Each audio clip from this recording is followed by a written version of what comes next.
Let's start this revision session with this question first. Question 1.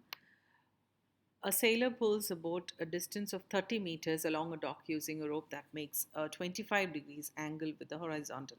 Now, I've told you before, when an angle is given, immediately you need to keep it in mind. Probably there is a component to be found. So we'll be using this formula in this situation. Work done equals FD cos theta, right? So how much work does the rope do on the boat if the tension, so tension is the form of the force here. So you can look at the unit and identify as well. So 255 is the force that is applied on the boat, and 300 meters is directly given as a distance, and you have 25 degrees angle. So all you need to do is direct substitution of the formula. So W equals FD cos theta, and F is the tension here, 255 newtons times, you have 30 meters as the distance, so 30 times cos of the angle, theta is the angle here, which is 25 degrees. So when you get all that, you get an answer of 6 point roughly about 93. When you round off to three significant figures, you get 6.93 times 10 to the power of 3 joules. It's a straightforward question. All you need to do is identify the quantities and substitute it correctly. Next question is based on the formula power equals W upon T. So if you see in the learning outcome, they've given this as a second descriptor, I suppose so. So this question, an electric motor lifts an elevator 9 meters in 15 seconds. So here they have not mentioned what these quantities are. I've told you before, meters, so this is the distance or displacement, and seconds stands for the unit of time. So this is time given, and a force, directly force is given. So this is force. So we have force, distance, and time, and they ask you to calculate the power, right? Now we know there are two formulae to calculate power: work done over time taken, or energy transferred upon time taken. But I will use this formula, work done. Why? Because work done can be calculated by using force and distance or displacement, right? So we expand the formula, work done F times D. I repeat, work done is F times D, so upon T. So substitute. Now after this, it's just direct substitution of the formula, and you have to get the answer. So this is force, right, times distance, which is 9,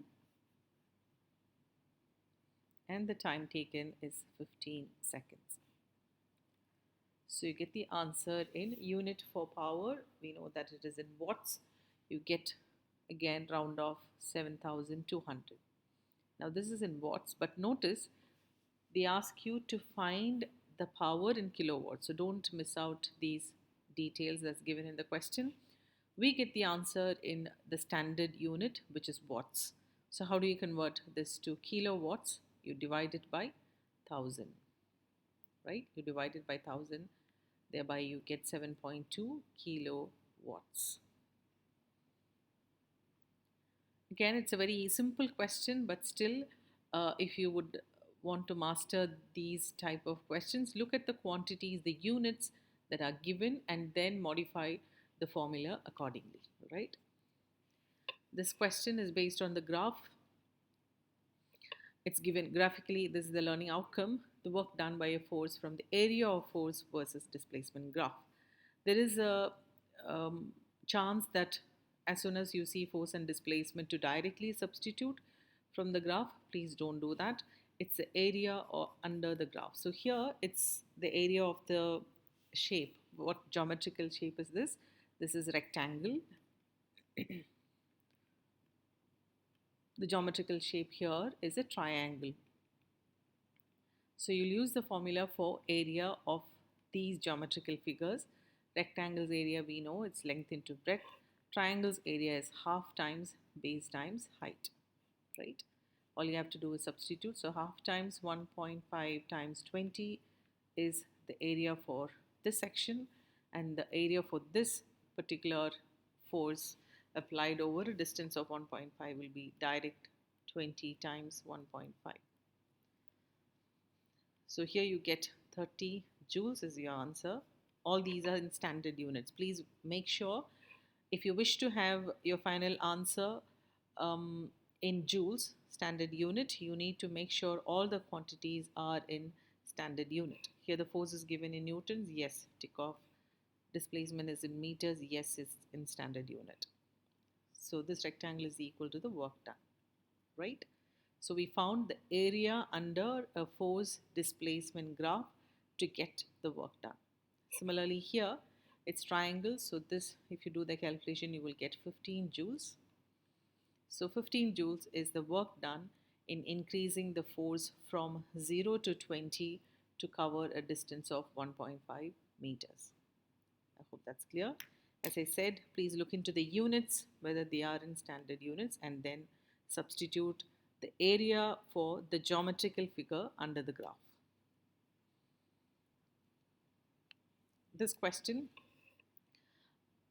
is on the factor that solve problems related to work and kinetic energy. Actually, this is the work energy theorem basically.